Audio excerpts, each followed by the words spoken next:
Welcome to my channel. ఈరోజు మనం tomato rice ఎలా ప్రిపేర్ చేసుకుందామో చూద్దాము.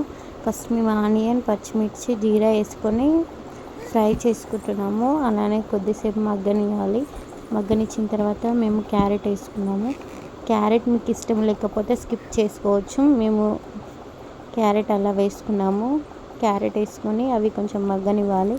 అవి మగ్గిన తర్వాత పసుపు వేసుకున్నాము. కొంచెము మేమైతే ఒక స్పూన్ వేసుకున్నాము. పసుపు వేసుకొని ఇంకా కొద్దిసేపు ఒక 2 మినిట్స్ అలా వదిలేయండి. ఆనియన్స్ మంచిగా మగ్గిన తర్వాత టమాటాలు యాడ్ చేసాము.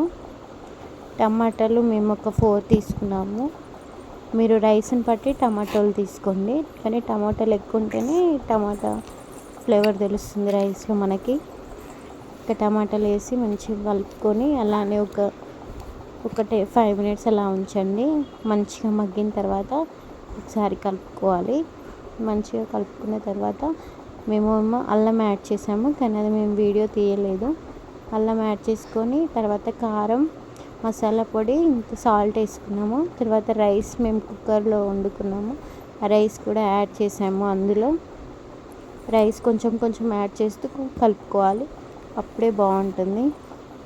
రైస్ కొంచెం కొంచెం యాడ్ చేసుకొని కలుపుకున్నాము. అలానే ఇంకా రైస్ అంతా వేసుకున్నాము.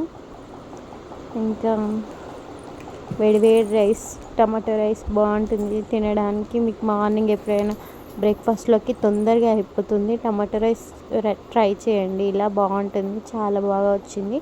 కానీ కారం కొంచెం ఎక్కువ అయింది, కానీ టమాటో రైస్ అయితే సూపర్ ఉంది. ఇలా వేడిగా అన్నం తింటే చిన్నపిల్లలు మాత్రం మస్తు ఇష్టంగా తింటారు. మీరు కూడా ఇలా ట్రై చేయండి టమాటో రైస్.